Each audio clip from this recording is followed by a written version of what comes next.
I gave him the link the other night.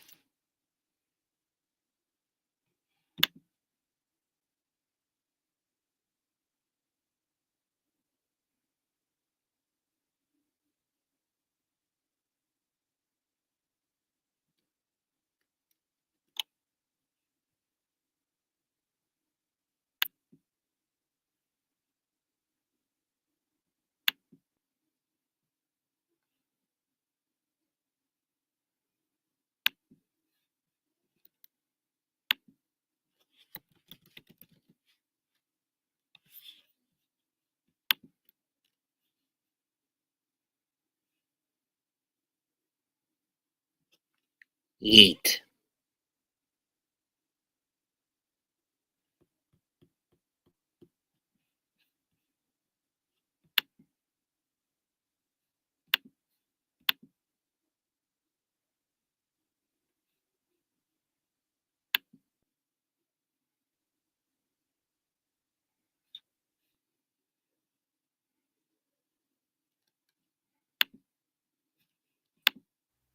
Yeah, I forgot about Survivor Series. Oh. I forgot about that. Well, let's do this. Welcome to the MegaMets podcast. Tonight it's Survivor Series 2024 War Games predictions. Well, let's get some out of the way. Triple H now finally get to do it after so many years. Let's get some out of the way. DJ now a Vike. Yeah, but I mean, I'm glad he's out of the toxic environment that the Giants have become. Yeah, he's now in Minnesota. At best, he'll probably get some starts next year since Darnold's the one under center, and he's only a free and Sam's a free agency pickup anyway. He's going to be gone after this year anyhow. Yep, pretty true. But, my God, the Giants are like a complete wreck. They're 2-9, and tomorrow they're facing off against Dallas in the annual Thanksgiving game. And personally, I don't think with how bad both teams are, I don't think your lover girl cares which side wins because she's mad the Cowboys screw up their tank against Washington on Sunday. What do you screw up your tank like that? Jesus. Okay, so before we do this, here's the schedule for tomorrow. It goes like this. On CBS at 12:30, you have the Lions against the Bears. On Fox at 4:30, you have Dallas versus New York. And then following night on NBC on Peacock, seriously, they couldn't even put it on Amazon Prime. You have the Dolphins against the Packers. All I know for sure is that it's going to get wild. Yeah. Personally, out of those three, I think the one that's got the most intrigue is Green Bay, Miami. True. Because we're up on a month that is fucked over coming up on a month that Miami has been fucked over the last couple of years in December. And if they screw the pooch this year, they're not making the playoffs whatsoever, and they're going to have a losing record the first time since the scamdemic. Yeah. Scamdemic. Anyway, let's get back on topic. Location, Rogers Arena, Vancouver, BC, 5 matches. Now, we're not going to go by the order that this is stacked because we know this is not how the card is going to be rearranged. No, we're going to go from 5 to 1, basically. Like, we're going to go from the bottom, like, from number 5 all the way to number 1. All right. Do you want to start?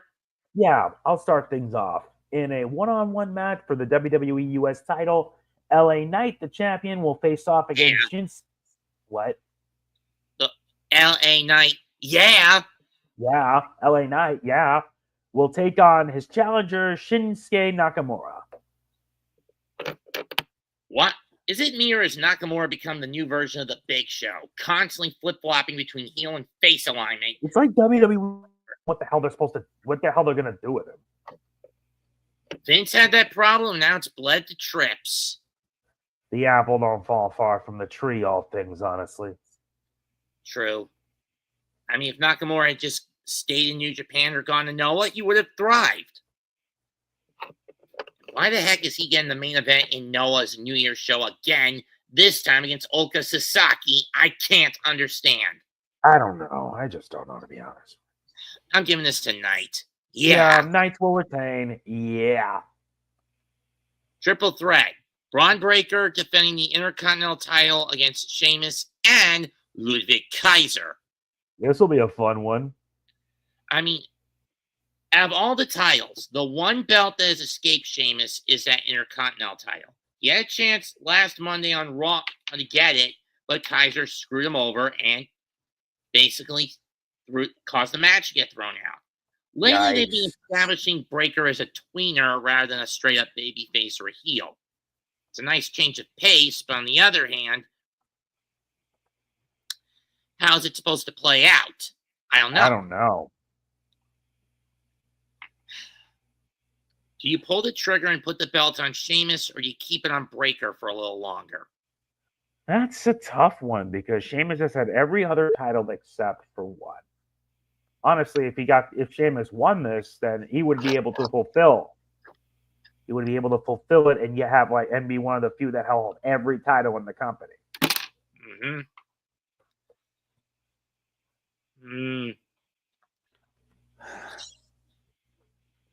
mean, on the other hand, you could expect Kaiser to sneak into the front door, into the back door, and get it. That's true.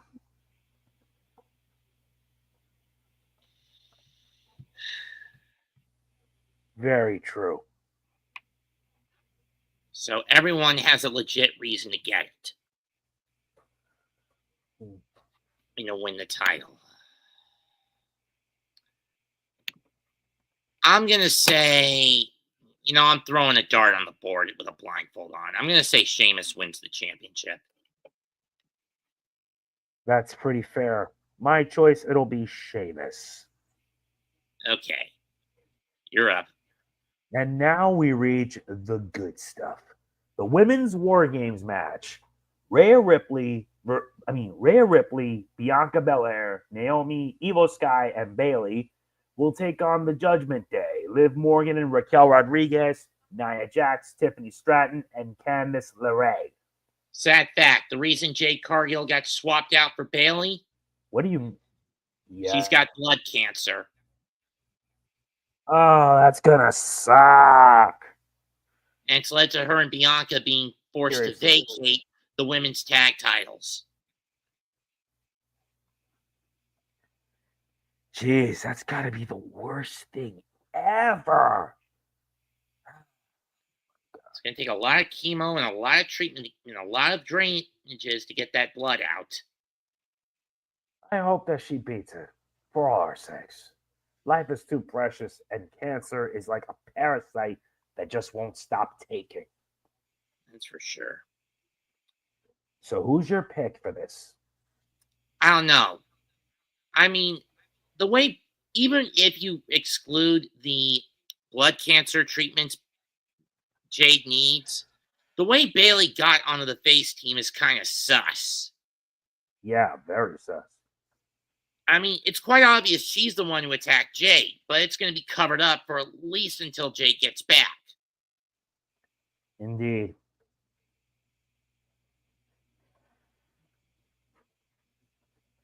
On the other hand, the main wild card is Tiffany with that Money in the Bank briefcase and both women's champions on her team. She could basically shaft the team and get the title in just like that. Right.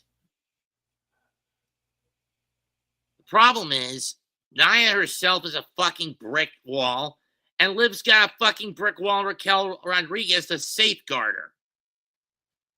Just wow.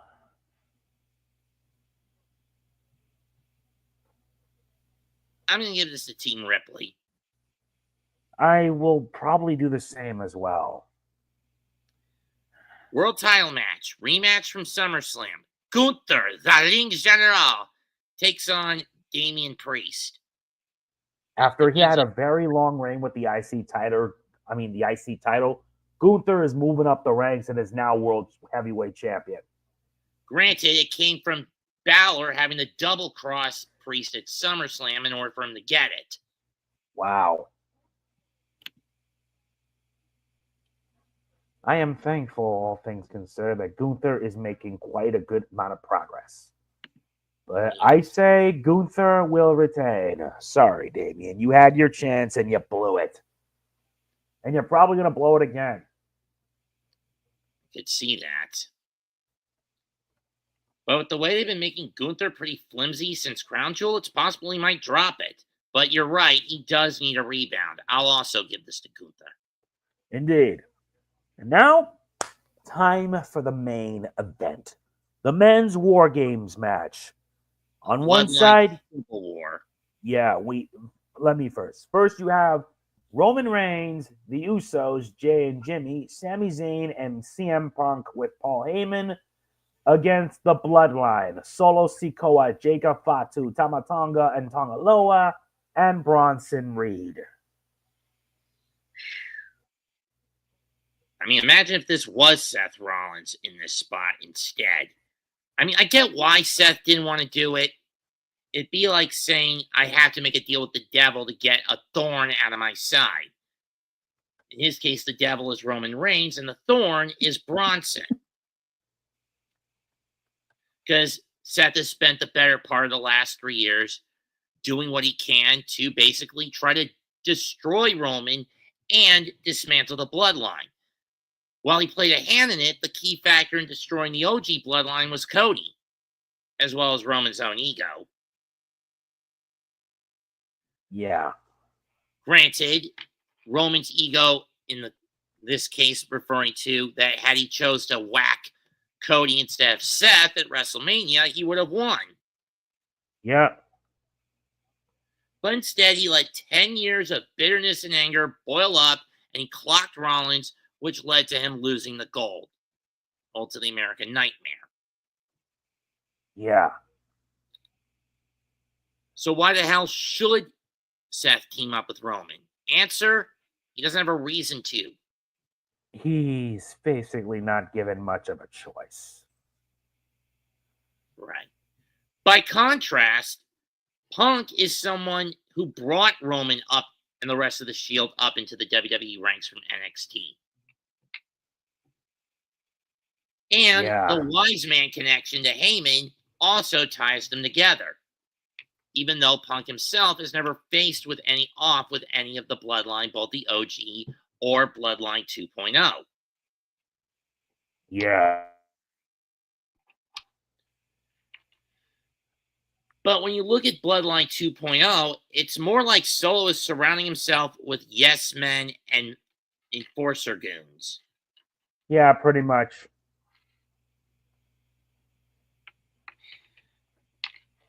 And again, we all know that at the end of the day, Solo and Bloodline 2.0, they're not independent agents. They're the Rock's pawns. Yeah, of course they are. They're nothing but pawns for his plans. Plans that require him to get the undisputed title back in the fold without Roman doing it. I wonder if Rock is still bitter that the title ended up in Cody Rhodes' hands. Possible. But in any case, he's already tried twice. Solo has tried that and to get the belt off Cody, and twice he's failed due to the interference of Roman, which led to the tag match at Bad Blood, which Jimmy got involved in. Indeed.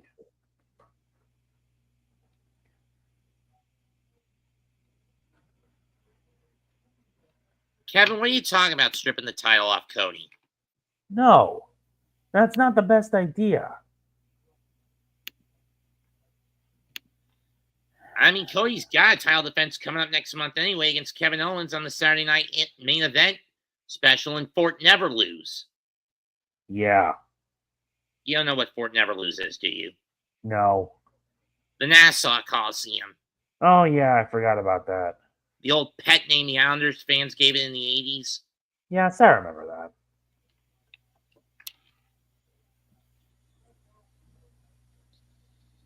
Granted, when I went there my only hot NHL game, it was basically Fort Always Lose.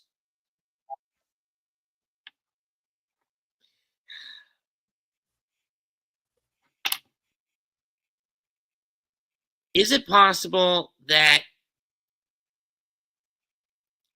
Heyman and Punk are going to double cross Roman and the OG bloodline? Might be, but when you consider the damage and PTSD Solo caused Heyman back in June, after Heyman told him I love you, but you are not my tribal chief. Mm-hmm. I don't think that's going to happen. I agree. I'm going to say OG Bloodline. I'm just gonna pick. I don't know who to pick for this.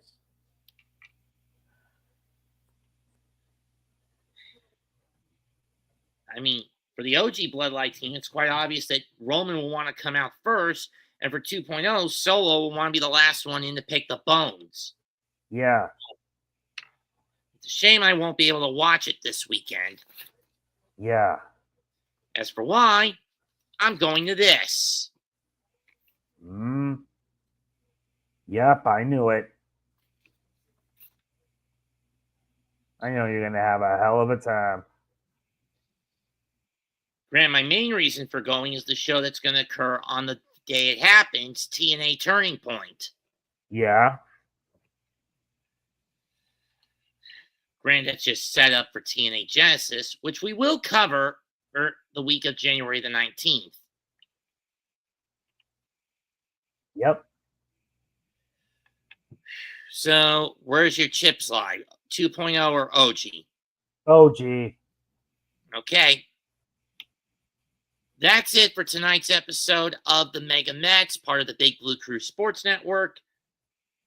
Be sure to subscribe not just to Mega Man and G, but also and myself, but also other content creators in the crew. Big Pat, Big Lou, Classified 3-4 with Joel, 3F with Joel, Miz in the Midday, Zion Zenith, Capitan Rafuccio, Unpopular Opinion, Leaks, and so forth. This is Mets 2128. He's Mega Man and G. We are the Mega Mets. Goodbye and good fucking night. Bang. You'll catch us next time when we do our predictions for New Japan Pro Wrestling Strong Style Evolved, roughly around maybe the 12th or 13th of December. I can't wait for that. Believe me. All right. All right, I'll see you around. Later. Later.